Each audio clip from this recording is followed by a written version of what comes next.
Rendez-vous comme chaque matin pour parler politique sur France Info, édition un petit peu particulière ce matin suite aux événements de Manchester, à cette attaque survenue hier soir et dont le dernier bilan fait état ce matin de 22 morts. Guy Birenbaum, Gilles Bornstein, autour de vous, Jean-Michel Apathy, bonjour. Bonjour Nicolas. Votre invité ce matin, député européen et ancien ministre de l'Intérieur. Bonjour Brice Hortefeux. Bonjour Nous Jean-Michel utiliserons Apathy. effectivement votre connaissance de ces dossiers en tant qu'ancien ministre de l'Intérieur pour évoquer cet attentat à Manchester qui a donc fait 22 morts. Un kamikaze s'est fait exploser au milieu de la foule du Manchester Arena. La menace terroriste demeure très importante dans nos sociétés occidentales. Oui, bon, d'abord, comme chacun autour de cette table, j'ai naturellement une pensée pour les familles et en ayant bien observé, bien sûr, cette volonté de frapper les plus jeunes.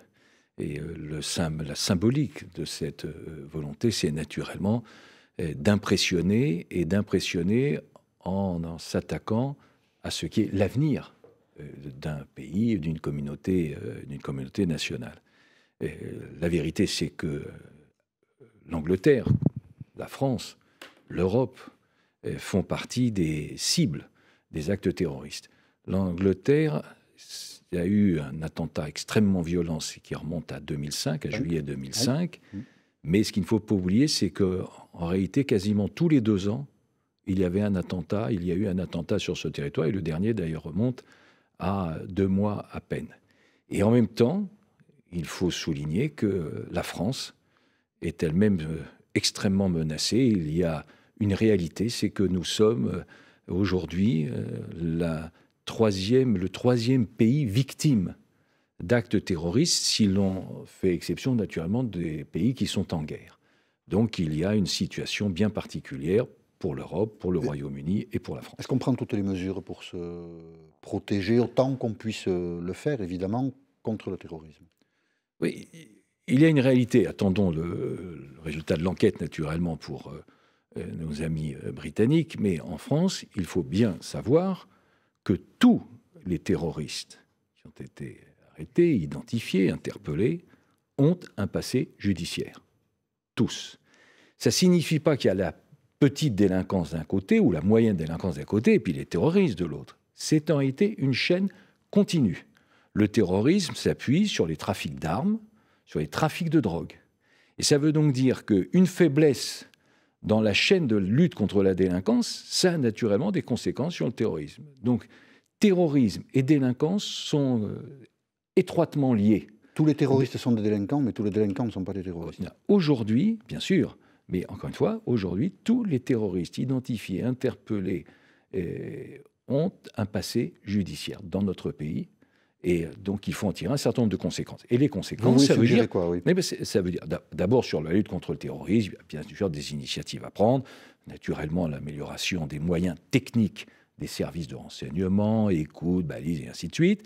Il y a le renforcement d'ailleurs quantitatif des services de renseignement. Il y a la coordination des services de renseignement à l'échelon européen. Vous vous souvenez sans doute qu'il y avait eu un attentat à Madrid qui avait été, il y a un certain nombre d'années, qui avait été déclenché par un feu vert qui venait de Londres, de terroristes qui étaient installés à Londres. Donc il faut naturellement une coordination. Mais en même temps, il faut être très clair sur la chaîne de la délinquance. Il faut avoir des mesures qui soient des mesures solides. Je ne comprends pas pourquoi, par exemple, on a supprimé les peines planchers. Et je ne comprends pas d'ailleurs pourquoi le gouvernement actuel ne s'engage pas à les rétablir. Je ne comprends pas pourquoi on parle encore de contrainte pénale, qui était une stupidité. Je ne comprends pas un certain nombre de mesures qui ne sont pas prises, même si on sait aussi que le milieu carcéral est un endroit où le terrorisme se développe, même si toute initiative allant dans le renforcement du nombre de places de prison va dans le bon sens. J'observe par exemple que le programme de la majorité présidentielle, c'est l'aménagement de, je crois, c'est 15 000 places de prison. Nous proposons 16 000. Donc il y a... voilà. C'est assez marginal comme... Bien sûr, c'est exactement ce que je veux dire. C'est exactement ce que je veux dire. C'est qu'il y a une harmonisation, une unité de vue sur ce sujet. Alors, je vous propose qu'on écoute la première réaction du porte-parole du gouvernement, Christophe Castaner. C'était ce matin sur cette même antenne.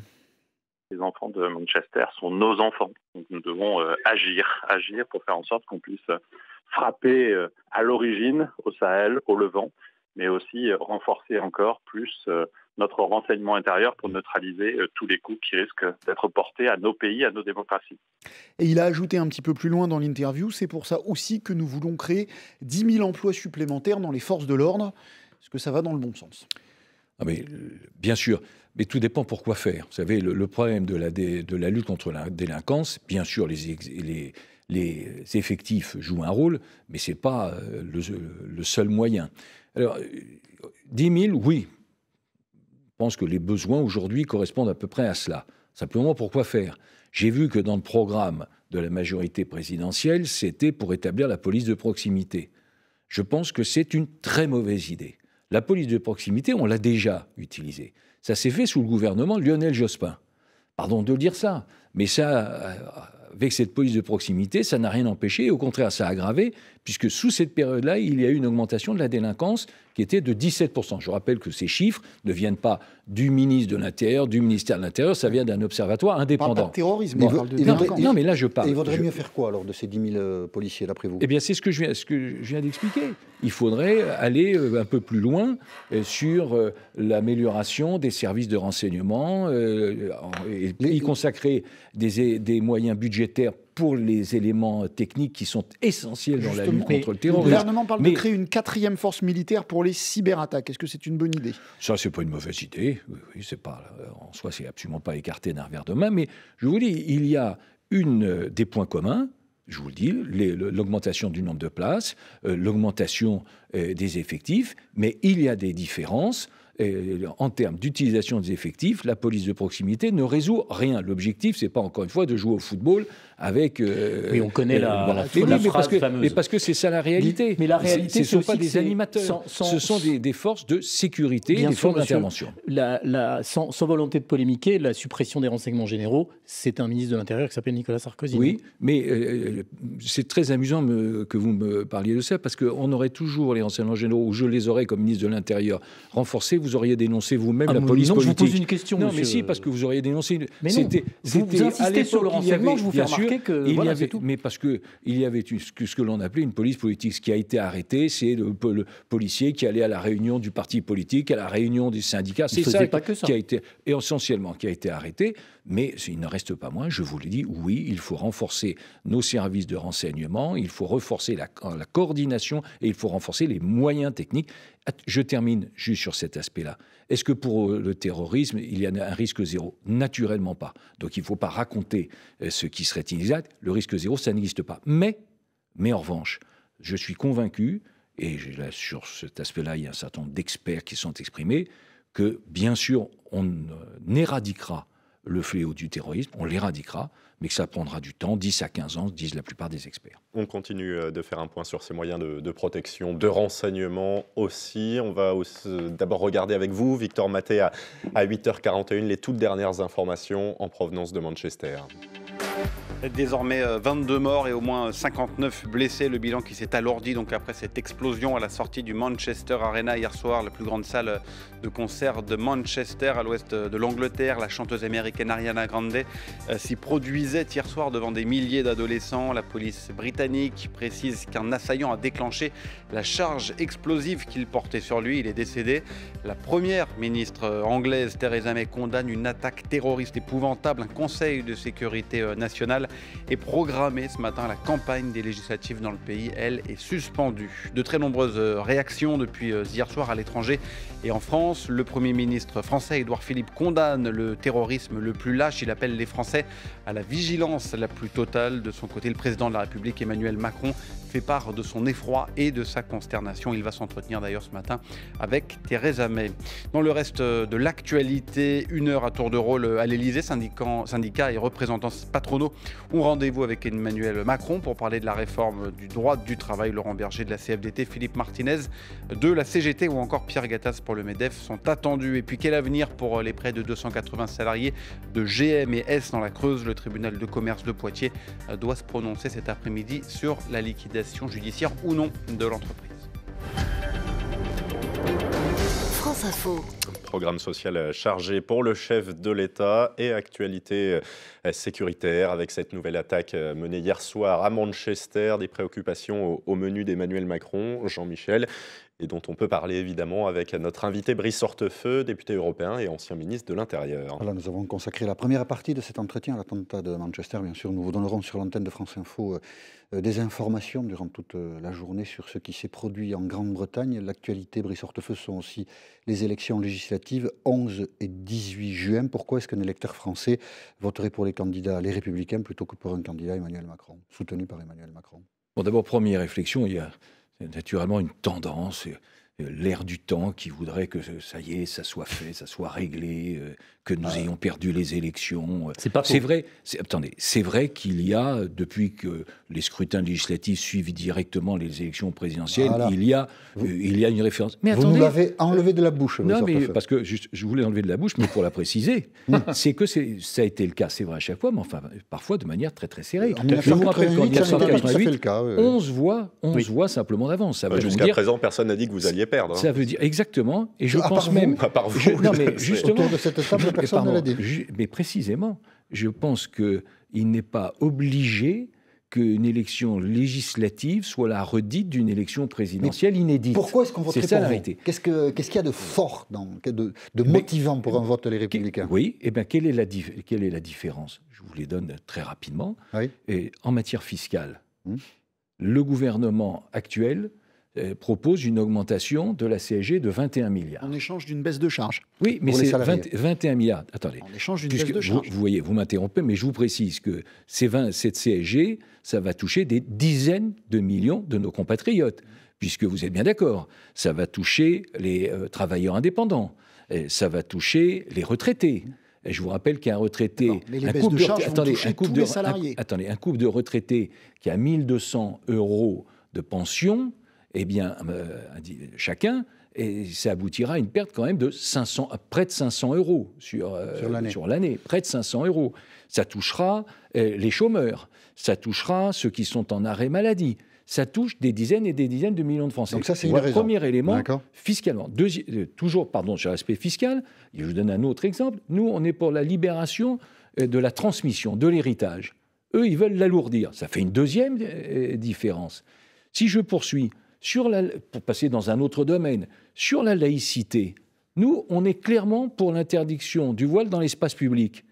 Eux, il y a une espèce de... Du voile dans l'espace public? Oui, On l'a absolument. vu, le voile Si, partout. absolument. Oui, dans l'espace public. Le voile? Eux, ils sont Juste pour le voile? une analyse raisonnable. Attendez, vous êtes pour l'interdiction du voile voile La dans la burqa, rue? je dis. Ah, la Ah, burqa, bah, c'est pas d'accord. pareil. Pas le voile, donc. Du voile intégral, pour être tout à fait D'accord. précis. Ah, il faut être précis. Donc, hein, faire attention. Pareil. Ouais, voyez, vous avez raison de m'encourager à préciser. Ben justement, vous devriez aussi, quand vous avez un représentant de la majorité, leur demander de préciser, Non, mais parce c'est que j'ai sûr, rien c'est- compris. c'est- J'ai rien compris à quelle était leur position. Ce que je note, c'est que tous ces arguments existaient déjà il y a un mois et que François Fillon n'est pas arrivé devant Emmanuel Macron. Donc qu'est-ce qui a changé? Non, ce qui a changé dans notre projet... Il n'y a plus François Mais Fillon. attendez, C'est ça vous pouvez continuer la liste. Mais si vous voulez, ce qui a changé, c'est que nous avons bâti un programme qui est aujourd'hui la synthèse de ce qu'ont avancé Alain justement. Juppé, Nicolas Sarkozy, François Fillon et le Conseil national de notre famille politique. Donc on a bâti un programme qui est un programme à la fois de protection et d'engagement clair. Encore une fois, sur l'aspect fiscal, c'est très simple. Eux, ils proposent des augmentations. Nous, on ne propose pas d'augmentation. On propose même une diminution de 10% de l'imposition sur les ménages. Donc, ça fait un changement qui est Donc, un changement fondamental. J'ai posé une Je vous question, donne- on a eu la réponse. On écoute une autre question Alors, de Gilles Montagnier? mais- Oui, sauf que vous ne m'avez pas permis d'aller plus loin. Vous me dites quelles sont Si, les vous avez raisons. déjà donné Ah, trois vous raisons. avez donné Trois raisons. Oui, C'est mais pas je- mal, minutes pas mal. Eh bien, d'argument. je pourrais vous... Dites-vous bien que je pourrais vous en donner beaucoup Eh ben, on plus. se le dit. Sur la politique Ben, énergétique, il a raison, Gilles, on se sur le le dit. respect de On se le l'autorité dit de et on l'État. vous croit. Ouais, vous avez raison de me croire, Tout à c'est fait. gentil. Alors moi, je voudrais D'habitude, vous c'est pas sur parole, soumettre- c'est plutôt sur preuve qu'on me croit, mais enfin là, en Je voudrais l'occurrence, vous je vous soumettre remercie. Les temps changent. Je voudrais vous soumettre le témoignage de quelqu'un qui vous est proche. Il s'appelle Gérald Darmanin. Oui. Et il n'est pas du Sarkozyste. sarkozyste et il n'est pas du tout convaincu par Et- ce que vous venez de dire. Et il est ministre d'Emmanuel Macron. On l'écoute. Je suis de Ceci droite expliquant sociale et cela. J'espère que dans ce gouvernement, je vais pouvoir incarner ce que j'ai eu du mal pour l'instant à faire entendre à ma famille politique, le gaullisme social. Aujourd'hui, le président de la République, Emmanuel Macron, a décidé une chose magnifique. Il a dit « J'ai été élu au premier tour à 24% et au second tour à 65%. Je ne referai pas l'erreur de 2002 et j'ai décidé de gouverner la France avec les 65%. Pourquoi renvoyer la main tendue par le président de la République ?» Est-ce que vous lui Attendez, en Gérald voulez à Darmanin. Gérald Darmanin? Gérald Darmanin, c'est bien celui qui disait Emmanuel Macron ne détaille rien, ne précise rien. C'est le même, oui. C'est le même. C'est Noël avant l'heure. Je vous le confirme, c'est le même. Eh bien, je vous le dis, je ne comprends pas leur position. Je ne partage pas leur démarche. Et ils disent répondre à la main tendue. Mais la main, vous leur avez vu. Qu'y avait-il dans cette main? Qu'ont-ils obtenu? Est-ce qu'ils ont obtenu une évolution sur la CSG? Rien du tout. Et il vient encore de le confirmer ce matin. Est-ce qu'ils ont obtenu une clarification sur la politique énergétique? Rien du tout. Est-ce qu'ils ont obtenu la garantie du respect de l'autorité de l'État? Rien du tout. Je pense notamment à Notre-Dame-des-Landes. Est-ce qu'ils ont obtenu des avancées sur la politique familiale, qui est aussi une différence? Rien du tout. Nous proposons le rétablissement de l'universalité des allocations familiales. Là, j'entends un silence assourdissant. Pourquoi y sont-ils allés? Vous savez, pourquoi il y a une bonne phrase de Winston Churchill qui vous a certainement pas échappé. C'est certains hommes changent de parti en fonction de leur opinion et d'autres changent d'opinion en fonction de leur parti. Eh bien, leur nouveau parti, c'est En Marche. En rejoignant En Marche, ils se sont mis en marge des Républicains. Et ils ont donc changé d'opinion. Donc le pluriel vise Édouard Philippe, Premier ministre, Bruno Le Maire, ministre de l'économie, et Gérald Darmanin, ministre des comptes publics. On appelle ça l'ouverture. Il y a 10 ans, quelqu'un a fait l'ouverture. Nicolas Sarkozy. Et il justifiait l'ouverture. On écoute Nicolas Sarkozy il y a 10 ans. Je veux dire que ceux qui ont eu le courage de répondre à la proposition, à l'invitation sincèrement faite, ce sont des gens qui servent bien leur pays et qu'il est scandaleux de parler de traîtrise. Il est scandaleux de parler de traîtrise. Alors, ce n'est pas Winston Churchill, c'est Nicolas Sarkozy. Oui, mais tout à fait. Et d'ailleurs, la démonstration est faite. Et quand Nicolas Sarkozy a accueilli des personnalités issues d'autres familles, bien sûr, ces personnalités-là, elles ont rejoint Nicolas Sarkozy. J'étais dans le même gouvernement. Je peux avoir sans doute un témoignage sur ce point, au moins avisé. Et quand ils ont rejoint le gouvernement sur le programme de Nicolas Sarkozy et sur le programme de la majorité de l'époque. Donc c'est exactement ce que je vous dis.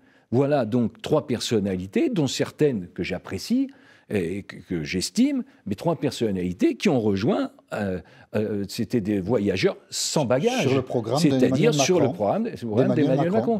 Écoutez, comme le programme de Nicolas Sarkozy. C'est bien c'est il n'y avait pas grand-chose dans la main de Nicolas Sarkozy, et il n'y a pas grand-chose dans la main d'Emmanuel Macron. C'est exactement ce que je vous dis. Mais vous savez, quand par exemple Bruno Le Maire déclarait que Emmanuel Macron est un homme sans projet parce que c'est un homme sans conviction, eh ben, justement, en termes de conviction, il y aurait peut-être à dire. Brice Hortefeux est l'invité de France Info jusqu'à 9h, encore quelques minutes. Un point sur les toutes dernières informations venant de Manchester à 8h50. Victor Maté. Avec ces précisions de la police britannique, 22 morts et 59 blessés. Le bilan qui s'est alourdi après cette explosion au Manchester Arena hier soir, la plus grande salle de la ville du nord-ouest de l'Angleterre. Une explosion qui a eu lieu un peu avant minuit, à la fin du concert de la chanteuse américaine Ariana Grande. L'assaillant a fait exploser la charge explosive qu'il portait sur lui, détaillent les forces de l'ordre. La première ministre britannique condamne une attaque terroriste épouvantable. Theresa May qui convoque ce matin un conseil de sécurité nationale. La campagne des législatives dans le pays est suspendue à l'instant. La ministre britannique de l'Intérieur, elle, dénonce une attaque barbare. D'autres réactions, celle du maire de Londres, mais aussi de Paris et Nice, Anne Hidalgo et Christian Estrosi, des villes frappées par le terrorisme. À l'instant, le président français Emmanuel Macron fait part de son effroi et sa consternation. Il va s'entretenir dans la journée avec Theresa May. Dans l'actualité également, les premières consultations autour de la future loi travail qu'Emmanuel Macron entend faire passer par ordonnance. Le chef de l'État reçoit toute la journée les représentants des salariés et du patronat. Et puis cet incendie de grande ampleur cette nuit à l'internat de l'école Supélec de Rennes, sur la commune toute proche de Cesson-Sévigné. 53 étudiants ont dû être évacués. Il y a 27 blessés, dont l'un dans un état grave. France Info. Brice Hortefeux, député européen, Les Républicains, ancien ministre de l'Intérieur et l'invité du 8h30 à Paty. Une question de Gilles Bornstein. Le chef de l'État reçoit aujourd'hui les partenaires sociaux pour la réforme du marché du travail, dont vient de parler Victor. Est-ce que vous partagez cette volonté de réforme ? Bien sûr. Et nous n'entendons pas être dans l'obstruction. Je me place dans le cas de figure où n'obtiendrions pas la majorité. Si on obtient la majorité, c'est nous qui gouvernerons, c'est nous qui appliquerons notre projet, et on le fera d'ailleurs en parfaite entente avec le président légitimement élu. Mais là, vous me posez la question, au cas où nous n'aurions pas la majorité. Donc je vous dis, non, on n'est pas dans l'obstruction, on est dans la construction. Et d'être dans la construction, qu'est-ce que ça signifie? Ça veut dire que si le gouvernement, la majorité, le président de la République prennent une initiative qui va dans le bon sens, on le dira. Et si ce n'est pas le cas, on le dénoncera. Et ça va dans le Donc, bon sens. concernant le code du travail. Concernant le code du travail, bon, on est d'accord sur le constat. Le code du travail aujourd'hui fait 3334 pages. Vous voterez la loi il en faisait d'habilitation. 2500. Vous voterez la loi d'habilitation sur les ordonnances. Gilles Carrez, le rapporteur général, le président de la Commission des finances, a rappelé à juste titre qu'un texte bon peut avoir une majorité claire et que ça peut être plus rapide encore que par les ordonnances. Mais, je vous le dis, s'il y a des mesures et qui vont comme, par exemple, les accords d'entreprise par référendum à l'initiative de l'employeur, nous le proposons, on ne va pas dire non. Le plafonnement des indemnités prud'homales. Alors, le gouvernement actuel lui propose plafond et plancher, en vérité, si j'ai bien compris, et sous réserve. Mais en tout cas, on est pour le plafonnement des indemnités prud'homales. Donc, on peut être pour. Donc, on serait pour. Donc, je vous le dis, si c'est bien, on le soutient. Si c'est pas bien, on le dénonce. Autre projet de loi du gouvernement, projet de loi de moralisation de la vie publique. Le nouveau garde des Sceaux, François Bayrou, en a dit 2 mots hier, écoutez-le. On va peut-être bousculer un certain nombre d'habitudes, mais en tout cas, on va faire le travail. Vous le soutenez là aussi? C'est une bonne idée, le projet de loi de moralisation de la vie politique? Écoutez, ça fait naturellement toujours plaisir de voir François Bayrou. La victoire d'Emmanuel Macron, c'est incontestablement le succès posthume de François Bayrou, de son vivant, ce qui est une originalité. Mais sa loi sur la moralisation... Pourquoi vous dites ça? Je ne comprends pas bien. Parce qu'il a gagné par procuration. Voilà. Donc c'est Emmanuel Macron, c'est François Bayrou qui a réussi. Je vous laisse la responsabilité de cela, mais il n'en reste pas moins que. Donc François Bayrou est en charge de cette loi. Et sur la moralisation, je vais vous dire, on peut toujours améliorer, rajouter, on peut très bien. Je vous rappelle quand même que depuis 1988, il y a eu 12 lois et textes sur la moralisation de la vie publique sous ses différents aspects. Visiblement, ce n'était pas suffisant. Qu'aujourd'hui, on est sans doute un des 2 ou 3 pays au monde dans lesquels l'action publique est la plus encadrée. Est-ce que ça veut dire que tout est parfait? Ça vient d'où cette statistique? Bien sûr que non. Vous ne voterez pas ce texte. Attendons de voir, encore une fois. Les statistiques de Transparency International ne disent pas exactement... Pas franchement la 3e place. Pas 3e. Si. Je vous dis, en termes de texte et d'encadrement, nous sommes sans doute un des 3 pays au monde dans lequel la vie publique est la plus encadrée. L'interdiction des emplois familiaux, ça n'aurait pas fait de mal à la droite. C'est pas du tout ça le sujet. Je pense que ça sera dans la loi. Pas du tout, c'est absolument pas le sujet. Mais excusez-moi de vous le dire, la question c'est de savoir. Mais la question c'est de savoir si la personne travaille ou ne travaille pas. On ne va pas interdire aux artisans de travailler avec leurs conjoints. La question qui se pose, c'est est-ce qu'ils travaillent ou ils ne travaillent pas? Reconnaissez que c'est ça le sujet. Mais vous savez, on peut toujours naturellement aller avec l'air du temps, humer l'air du temps et aller dans ce sens-là. On va attendre le contenu du projet de loi que va présenter François Bayrou, dont vous avez dit tout le bien que vous pensiez. Et alors, je voudrais juste vous faire entendre un dernier son, parce qu'après les élections législatives, chaque parti sera un peu devant son histoire. Comment se reconstruire? Jean-François Copé a quelques idées sur la question. On l'écoute. Je pense que le parti LR, il a besoin d'être revu de fond en comble, du sol au plafond, il faut tout recommencer. Pour faire quoi? Et de toute façon, au lendemain du 18 juin, quoi qu'il arrive, il faudra tout réorganiser. Pour faire quoi? Pour faire que les voix différentes soient mieux entendues, pour faire qu'il n'y ait pas une seule ligne avec le doigt sur la couture du pantalon, pour ne pas que celui qui est chef, s'il doit y en avoir un, vire tous ceux qui ne sont pas d'accord avec lui. Il en a des bonnes idées, Jean-François Copé. Oui, ça va de soi. Et d'ailleurs, on vous sent convaincu. Il explique, bien sûr, il explique qu'il faut tourner la page. Il a raison, mais il est sur la page. C'était un acteur naturellement important de la vie de notre famille politique. Et c'est vrai que nous avons été nombreux à être traumatisés, déçus, peinés par le conflit qui a opposé Jean-François Copé et François Fillon pour la présidence de notre parti. En revanche, je le dis, Jean-François Copé a raison. Il faut naturellement refonder, reconstruire notre famille politique, ce que Nicolas Sarkozy avait su faire en mettant tout le monde autour de la table alors qu'il voulait la renverser. Nous devons fonder, après ces élections législatives, la grande formation de droite forte, populaire et sociale dont notre pays a besoin. En un mot, avec quel chef ? Il y aura des élections, le président de notre parti sera désigné par les militants, par la démocratie, et je souhaite que Laurent Wauquiez soit candidat. Merci Brice Hortefeux d'avoir accepté l'invitation de France Info. Et l'information continue, les bientôt 9h.